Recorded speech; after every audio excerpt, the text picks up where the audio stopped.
بسم اللہ الرحمن الرحیم۔ آج ایک حبدار علی دیدار علی کے لیے جا چکے ہیں، اور گویا وہ فرمان امیر المومنین جو حارث حمدانی کے لیے کہا تھا، یا حارث حمدانی من یمت جرانی، اے حارث حمدانی جو مرتا ہے وہ مجھے علی کا دیدار کرتا ہے۔ جناب آیت اللہ رئیسی خدمت گزارے جناب امام علی الرضا، جو اس خدمت کو اپنے لیے فخر سمجھتے تھے اور فرماتے تھے میری ساری کامیابیوں کا راز اسی خدمت امام رضا میں ہے، وہ اللہ کو پیارے ہو چکے ہیں۔ لیکن اللہ والوں کی اور حبداران علی کی تمناؤں میں سے سر فہرست تمنا یہ ہوتی ہے کہ ان کو آخرت کے لیے بھی یہ درجہ شہادت ملے۔ امیر المومنین نے خط 53 میں جب جناب مالک اشتر کو ایک تفصیلی خط لکھا جس میں حکومت کے ڈھنگ بتلائے، اس خط کے آخر میں امام نے شہادت کی طلب اپنے لیے بھی کی اور مالک اشتر کے لیے بھی کی۔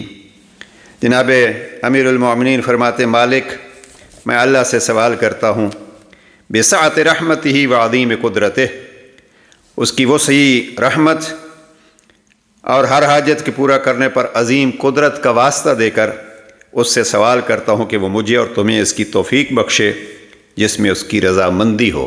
دیکھیے یہ ہے طلب علی کی اپنے لیے اور مالک اشتر کے لیے۔ ہم اللہ کے سامنے اور اس کے بندوں کے سامنے ایک کھلا ہوا عذر قائم کر کے سرخرو ہوں، اور ساتھ ہی بندوں میں نیک نامی، ملک میں اچھے اثرات اور اس کی نعمت میں فراوانی اور روز افزوں عزت کو قائم رکھیں۔ یہ ہے جملہ جس کے لیے آپ کو زحمت دے رہا ہوں۔ علی دعا مانگ رہے ہیں، وَأَن يَخْتِمَ لِي وَلَكَ بِالسَّعَادَةِ وَالشَّهَادَةِ، مالک میں دعا کرتا ہوں پروردگار تیرے لیے بھی اور میرے لیے بھی آخری زندگی میں سعادت نصیب فرمائے، وَالشَّهَادَةِ اور شہادت نصیب فرمائے۔ یہ علی کی تمنا ہے، وَإِنَّا إِلَيْهِ رَاغِبُونَ، اور بے شک ہمیں اسی کی طرف پلٹنا ہے۔ ہاں، علی کا جب پیارا مالک اشتر شہید ہوتا ہے تو گویا منظر یہی تھا جو آج علی کے ایک حبدار کی صورت میں ہے۔ جناب امیر المومنین نہج البلاغہ کے ایک حصے میں کلمات کے ساتھ نمبر 443 میں امام کا فرمان ہے، جب مالک اشتر کی شہادت کی خبر ملی تو امام فرماتے مالک وما مالک، واللہ لو کان جبلا لکان فندا ولو کان حجرا لکان صلدا لا یرتقیہ الحافر ولا یوفی علیہ الطائر۔ علی والوں کا تعارف علی فرما رہے ہیں، مالک، اور مالک کیا شخص تھا؟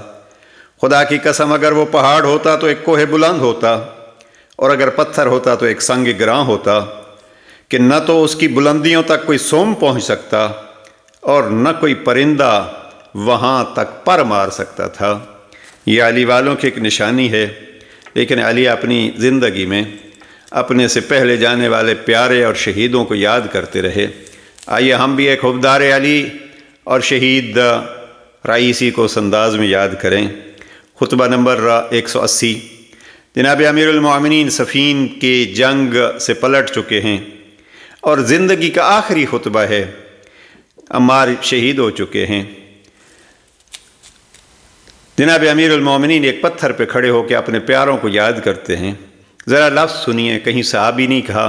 فرماتے این اخوانی الذین راکبوا الطریق ومضوا علی الحق، این عمار، این ابن الطیحان، این ذو الشہادتین و این نظراؤہم، کہاں ہیں وہ میرے بھائی کے جو سیدھی راہ پر چلتے رہے اور حق پر گزر گئے؟ کہاں ہیں عمار؟ کہاں ہیں ابن طیحان؟ کہاں ہیں ذو الشہادتین؟ اور کہاں ہیں ان کے ایسے اور دوسرے بھائی کہ جو مرنے پر عہد و پیمان باندھے ہوئے تھے اور جن کے سروں کو فاسقوں کے پاس روانہ کیا گیا؟ نوفع بکالی کہتے ہیں کہ اس کے بعد حضرت نے اپنا دست مبارک اپنی ریش مبارک پہ پھیرا اور دیر تک روتے رہے، اور پھر فرمایا میرے وہ بھائی کہ جنہوں نے قرآن کو پڑھا تو اسے مضبوط کیا۔ بس اسی پہ اکتفا کرتے ہیں۔ ان لحظات میں ولادت امام رضا کے ایام میں امام کے اس مہمان کو یاد رکھتے ہوئے میری نگاہوں میں وہ منظر آ رہا ہے جب دنیا کے سب سے بڑی سیاسی محفل میں، اقوام متحدہ کے اس اجلاس میں، جب قرآن کو جلایا جا رہا تھا تو یہ فرزند رسول، یہ سید زادہ اپنے آباء و اجداد کے اس سلسلے کو یوں قائم رکھے ہوئے تھا کہ ہاتھ میں قرآن کو چوم کے اس کو پھر لہرات کے کہتے ہیں کہ یہ قرآن جب تک زمانہ باقی ہے قرآن باقی ہے۔ گویا حدیث ثقلین کی تشریح کر دی، پیغمبر فرما گئے تھے میں 2 چیزیں چھوڑ کے جا رہا ہوں، قرآن اور میری اطرت، اور قیامت تک یہ ایک دوسرے سے جدا نہیں ہوں گے۔ ہاں یہ قرآن کو اس فضا میں لہرا کے بتلایا کہ ہم محافظان قرآن ہیں۔ اے قرآن مجید کے عاشق، اے جناب امام علی الرضا علیہ السلام کے خادم، اور اے حبدار علی، شہادت ہی آپ لوگوں کا ورثہ ہونا چاہیے اور یہی اپنے امام کی طرف سے ہدیہ ہونا چاہیے۔ پروردگار آپ کو زیارت علی مرتضیٰ و امام رضا و ائمہ ہدی عطا فرمائے۔ والسلام علیکم ورحمۃ اللہ۔